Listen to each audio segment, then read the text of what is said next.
So there are many ways we travel, there are many reasons we travel for. Some travel for leisure, some travel to meet people, some travel, I mean that includes family, some travel to work. What do I travel for? I travel to make stories. I have a terrible memory and I can't remember a thing. I can't remember what happened yesterday, for example, but I can remember if I have stories. And that's why I travel. I don't travel to just see places, they're not important to me at all. I like the stories which happen when I travel. Of course, you guys are a big fans of traveling on road, in cars maybe. I'll talk about a story from about 5 years back where I did not travel in a car, but I did go on the road. I was on the road hitchhiking in the northeast of India for a month, and I'll speak about three specific parts where we on the hitchhiking trip, and maybe that will tell you what hitchhiking is about. To be honest, I've never hitchhiked before, and why would I hitchhike, right? And that too in the northeast of India. One, I didn't have money. Well, compared to then, I have even less money, so that's a relative thing. I don't have money. I'm poor. But yeah, I didn't have money, and I did want to go to the northeast. What do? You say, I'll hitchhike, right? It's cheap. And there was another condition. I said to myself that I'll do it in a budget of less than 150 rupees per day. So that was the challenge. It was not just travel, it was travel with a challenge. So what did we do? We got to Siliguri. Siliguri is in the northern eastern part of West Bengal. It's almost a gateway to the northeast of India. That's a major town just outside of northeast of India. And so we traveled in a train. There was another friend of mine who was as crazy as I was. I've been into startups since 2008. I had already lost my money already. So I was 2 years into my startup journey, but he was getting into his startup journey, and we were like, hey, let's do this trip. It might be an interesting thing. We both are travel addicts, and we go to Siliguri, and then we had a couch surfing course there, and we said, all right, let's do this thing. We've hitchhiked in cities. How hard is it to hitchhike across the northeast? By the way, nobody has ever heard of the word hitchhike in the northeast. Nobody knows what that means. Yeah. So if you have been there, you probably understand why. It's not the safest of places is what we would imagine. We found it wasn't that way. It is actually pretty nice. We only hear the bad things about that place because that's how news works. They sell the bad stories. But anyway, so we are in Siliguri, we get out of town, we get a ride there on motorcycles, and then we're like, hey, this should be easy. Let's put our thumb out and stick our thumb out and wait. And we did get a ride, lucky us, right?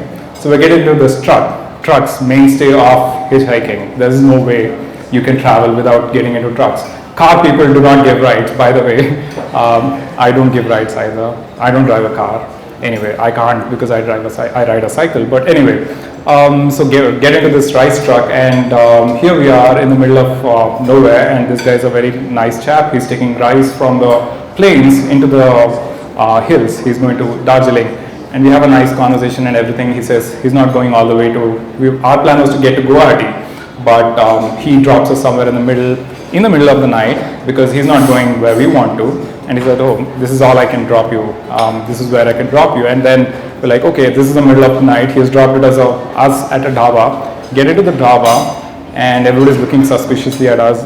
Okay, could you go back a couple of pictures, Caroline? Yeah. So that was my friend at the back. Look how we are dressed there. So we're not hitchhiking, okay? We are like posh hitchhikers. So obviously everybody's suspicious. What the hell are these guys doing with these huge backpacks and like dressed like this? And who are these people? This is this place we later realized is a very, very dangerous area because trucks get looted every day there because there's a lot of money when there's goods in the trucks. But we are dressed like that, and we are everybody's suspicious of us, and finally the dhaba owner kicks us out in the middle of the night. He's like, get out of here. I'm like, why? What did we do? We didn't do anything. We just ordered food, we ate, and we are sitting all right.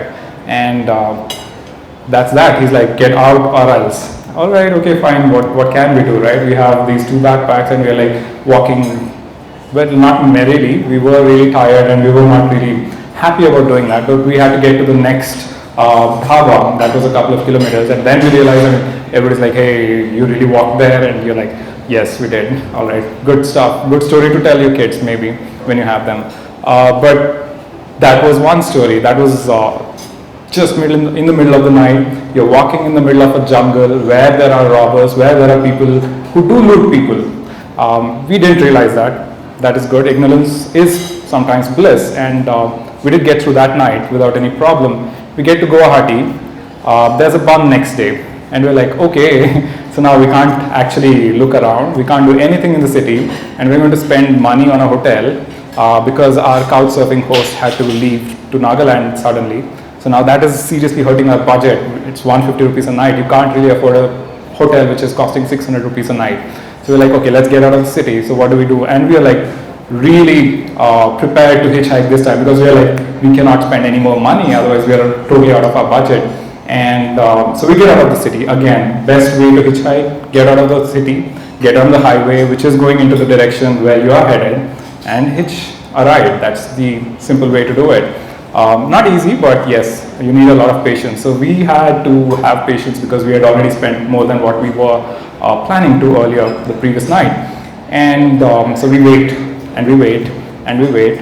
Nobody's giving her a ride to us, and we're like, all right, this is really not happening today. We just have to take a shared sumo or something like that. We were trying to get to Shillong, which is just 90 kilometers away, but it takes a little longer than in the plains to get there because of course the route is hilly and there's a lot of traffic and so on.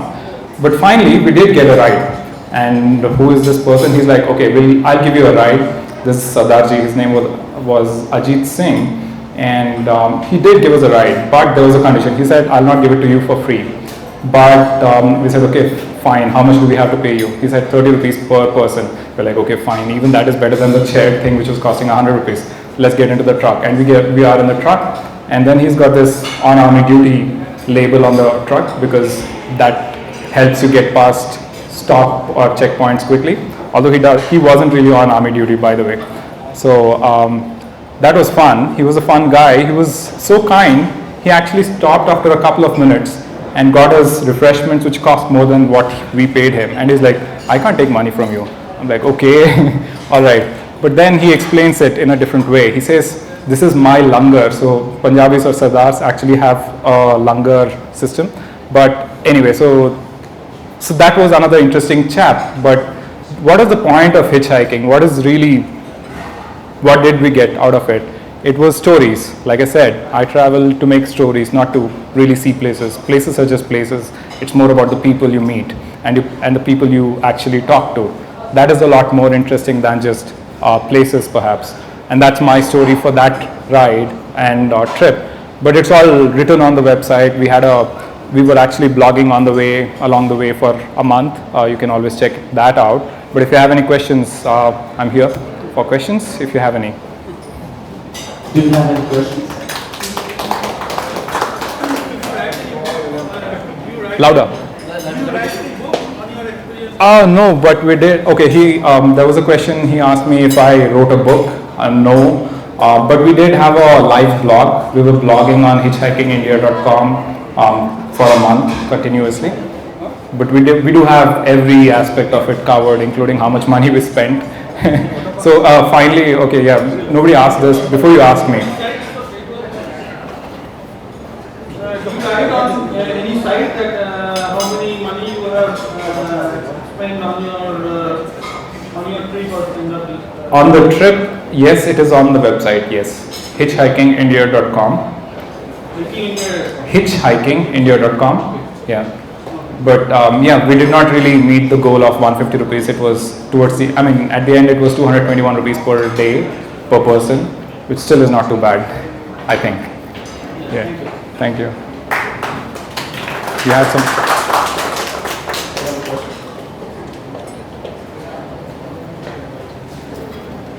Are you guys Naga side? No, I'm older and hopefully wiser. Anybody else? I guess that's about it. I have a question. Oh, all right, sure. A lot of time we assume, especially when you're in hitchhiking, we have assume a notion about people like, for example, when you meet any truck drivers or anybody, any strange people, we have some assumed notion that it's not safe. But sometimes you meet people who in turn surprise you. Like Do you have any such memories about any people you just something that stands out? Yes, absolutely. So my parents are originally Telugu, so I know Telugu, but I know Kannada as well. So anyway, the point was wherever we went in the Northeast, it was a very surprising find. But what we found was there are tons of AP registration trucks there. So apparently, all the fish and chicken and even eggs comes to the Northeast from AP. So we had this 10 tons of Telugu drivers everywhere, and once we were stuck on the way to Agartala for 48 hours because there was a landslide and so on. And we were like, on the second day morning, my friend goes and talks to a truck driver, and he's like, oh, we're going to Agartala and we don't have a place to stay. Do you know anybody? And he's like, take this number. This guy is a pastor there. And we called that guy, and he's like, yeah, come stay with us. So yeah, people have been surprisingly amazing. And I think trucks, at least I've no bad experience with truck drivers. Of course, we don't like them on the roads in the plains, but I think they were the safest drivers we saw on the, at least in the hills. I'm not sure that is common across, but yeah, that's my experience. Please give me a round of applause.